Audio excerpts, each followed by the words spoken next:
O treinador que está tendo nesta semana de data FIFA o primeiro período cheio para poder treinar os jogadores do Corinthians. O que deu para ver nesse treino técnico-tático é que ele parou bastante atividade, falou com os jogadores sobre mobilidade, marcação e principalmente para não errar passes. O Corinthians que está treinando sem 8 jogadores que estão servindo as suas seleções. 2 deles com a seleção brasileira sub-20, que está fazendo amistosos no Egito, e também os outros 6 com seleções principais, entre eles o Hugo Souza, que está com a seleção brasileira, o Romero, que está com o Paraguai, que na terça-feira enfrenta o Brasil na Arena Corinthians, e também o Memphis Depay, a estrela da companhia, que está com a seleção holandesa. Durante a atividade, o presidente interino do Corinthians, Osmar Stabile, passou por aqui, deu bom dia para a imprensa, falou rapidamente, disse que está trabalhando assiduamente para resolver os problemas do Corinthians e depois foi visitar o CT da base, que fica aqui ao lado do CT corintiano.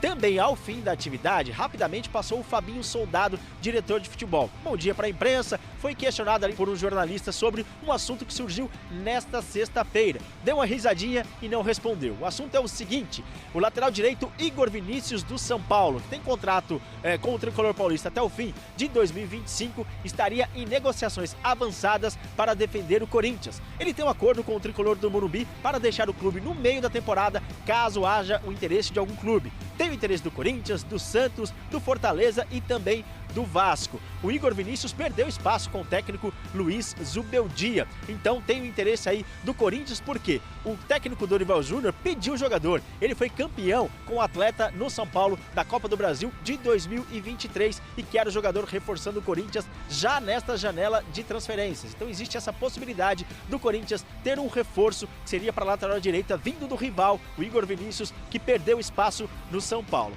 O Corinthians volta a campo no próximo dia 12 de junho contra o Grêmio em Porto Alegre. Aí depois vem aquela pausa para a Copa do Mundo de Clubes, em que vai ter um período de descanso e também um período de treinos visando o segundo semestre do futebol brasileiro, com o Campeonato Brasileiro e também a disputa da Copa do Brasil. É o Corinthians nessa sexta-feira com essa informação sobre o Igor Vinícius, que pode pintar como reforço do Corinthians. Rapaziada, Igor Vinícius no timão. Ele perdeu um pouco de espaço lá no São Paulo, né? Teve uma lesão, ficou um tempo afastado, mas hoje o Zubeldia utiliza, além do Cédric Soares, né? Que era um jogador que, enfim, ficou treinando ali e tudo mais, daqui a pouco foi ficando e permaneceu e hoje é titular. Quando ele não utiliza o Cédric, o Ferrarese faz as vezes de um lateral direito. Então o Igor Vinícius realmente perdeu espaço e não faz mais parte dos planos do técnico Luiz Zubeldia. Por outro lado, o Corinthians tem o Mateuzinho como um lateral titular, que até machucou recentemente. O Fagner foi emprestado ao Cruzeiro e o substituto do Mateuzinho, muitas vezes precisou ser utilizado, o Léo Maná, ele acabou se tornando insuficiente, né? Tanto que, recentemente, o Dorival fez uma mexida no time, utilizou o Félix Torres como lateral. E olha, vou falar baixinho aqui, para mim ele tinha resolvido o problema. O Félix Torres, até por ser um cara ali que pode compor um pouco mais a defesa, e esse era um problema do Corinthians, né? Então o Dorival tem utilizado muito o Kaká e o André Ramalho. Quando o Félix Torres faz essa lateral direita, ele também recompõe como um zagueiro, o que dá uma sustentação maior, tanto que o Corinthians parou de tomar gols, parou de fazer também, né? Mas parou de tomar gols. E olha que o Félix Torres, em alguns jogos, ele até se assanhou um pouquinho, né? Como a gente fala, assim, né? Meio que deu uma empolgada, deu uma ultrapassada muitas vezes, passou da linha divisória do gramado, né, para tentar alguma coisa. E realmente, comparando com as atuações do Félix Torres como zagueiro, onde ele estava muito mal, cara, na lateral ele tinha sim encontrado. Claro que daqui a pouco você pode entender que não é uma solução, não pode ser uma solução definitiva, mas uma alternativa de jogo, beleza?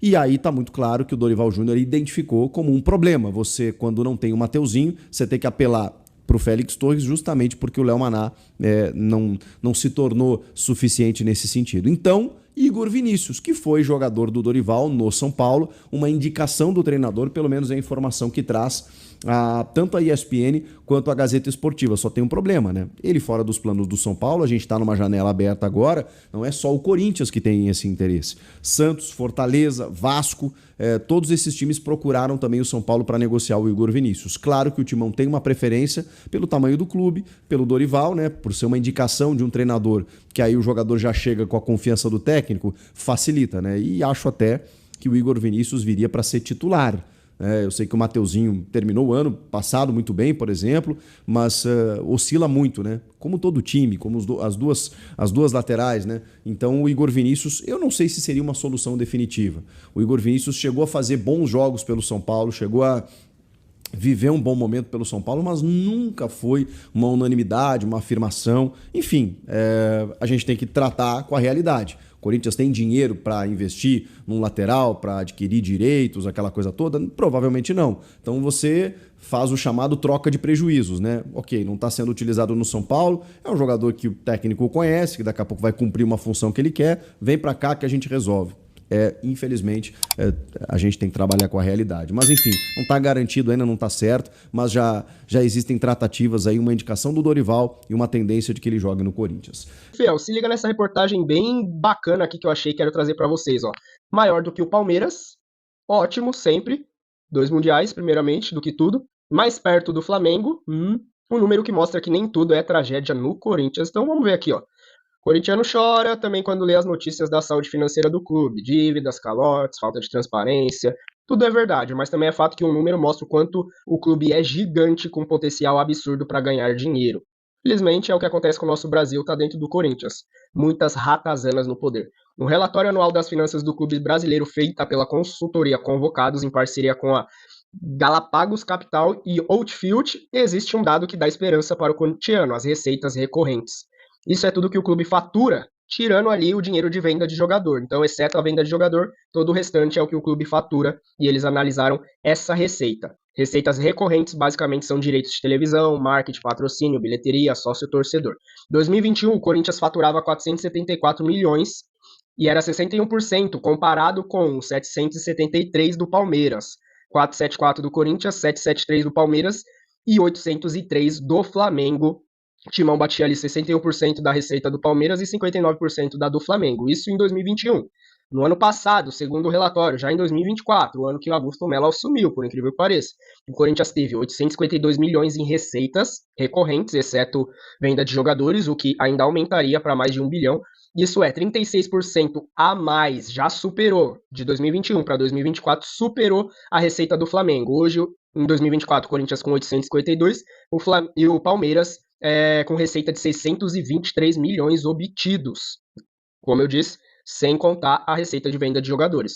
E a distância para o rubro-negro carioca, que faturou 1,21 bilhão em receitas recorrentes. Timão 852, Palmeiras 623, Flamengo 1,210 milhões. 1 bilhão 210 milhões em receitas, isso em 2024. E segundo esse relatório, Fê, o Corinthians superou o Palmeiras nas três principais receitas recorrentes, que são elas, ó, em direitos de TV, 295 milhões do Timão e 243 do Palmeiras, patrocínio, 289 milhões, quase 290 aí do Timão, contra 179, 180 ali do Palmeiras.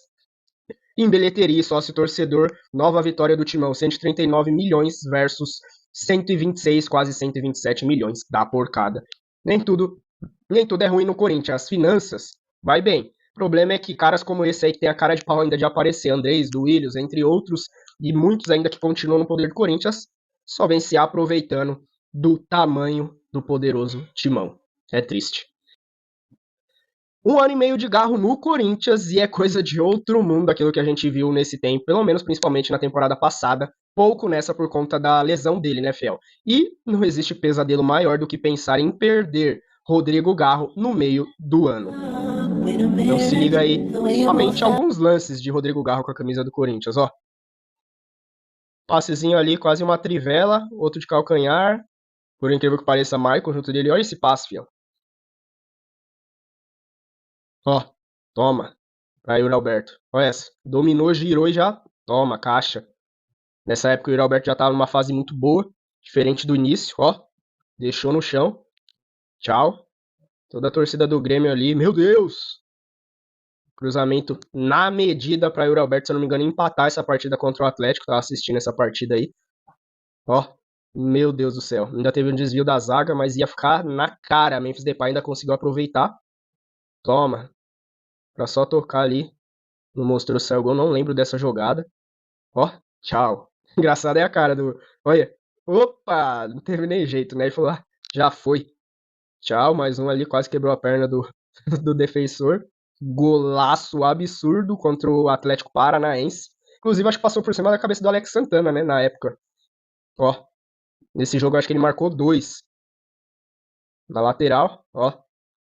Meu Deus, ó. De trivela pro Roberto fazer o que ele sabe melhor, pegar na arrancada de frente pro gol.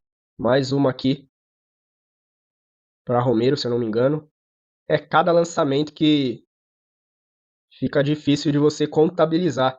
Infelizmente, no começo, quando ele chegou, o Corinthians estava numa draga, Yuri Alberto, pior ainda, perdeu muito gol. Não só Yuri Alberto, ó, caixa. Acho que foi o empate do Corinthians, né? Não lembro se foi a virada contra o Grêmio. A gente ganhou essa partida ou empatou, acho que foi 2-2, né? Fez o gol ali no final.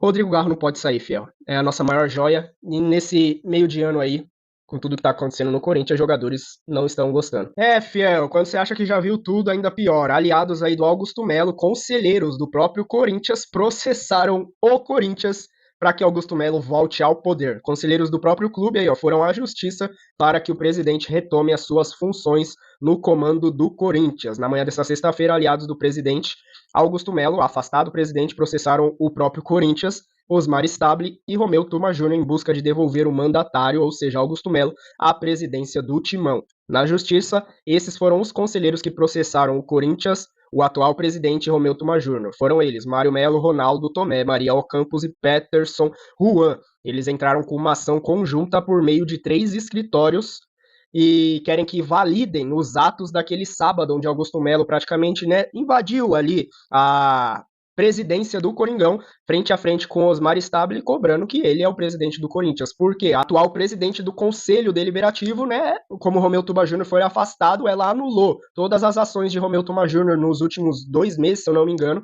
então anulou ali o impeachment do presidente Augusto Melo, o que levaria ele de volta à presidência do Corinthians, mas Osmar Stable negou, não aceita, falam que ela não tem poder para isso, e ele prometeu ir à justiça, e com a ajuda dos 4 conselheiros aí que são aliados dele, processaram o Corinthians, juntamente com Osmar Stable e também o Romeu Tuma Júnior. E aí? O Corinthians que é manchado por tudo isso. É uma opinião aí, uma notícia que divide a opinião da Fiel. O que você acha? Queria saber a sua opinião, deixa aí nos comentários. Ao mesmo tempo que eu não consigo confiar totalmente em Augusto Melo, a gente olha para trás e vê a renovação e transparência dando farol alto, querendo retomar o poder do Corinthians, e a gente fica nessa encruzilhada. É aquele, vai colocar o menos pior? Que fase que tá o nosso Corinthians? Será que realmente SAF seria o melhor caminho pro nosso timão? Eu tô quase achando que seria o único caminho, hein, Fiel? Apesar de não querer, o próprio Gaviões da Fiel falou que estaria disposta a ouvir por conta de tudo que tá acontecendo nos bastidores do timão. E o André Sanches ainda teve a cara de pau de se manifestar sobre o assunto. Olha o que ele disse na sua conta no X. Imagina se eu processasse o Corinthians para voltar ao poder. Uma quadrilha de golpistas e pinóquios, declarando ali contra Augusto Melo e todos os seus aliados. Um exército de pinóquios. Eu avisei. Quem é esse cara para avisar alguma coisa? Quem é esse cara para apontar o dedo para alguém que tá fazendo alguma coisa atualmente no Corinthians? Primeira coisa que ele, Duílio e os outros que vieram até que antes deles também afundaram e colocaram o Corinthians nessa situação. Por mim e por boa parte da Fiel, esse daí, Duílio e toda a companhia ali não teriam direito nem de chegar perto dos portões do Corinthians, ainda quer dizer que avisou alguma coisa. Ainda quer apontar o dedo para alguém. É cara de pau. Não tem nem o que falar, não tem nem ibope pra dar pra esse cara aí, porque é triste. Homens como esse aí no poder do nosso Coringão é desanimador, fiel.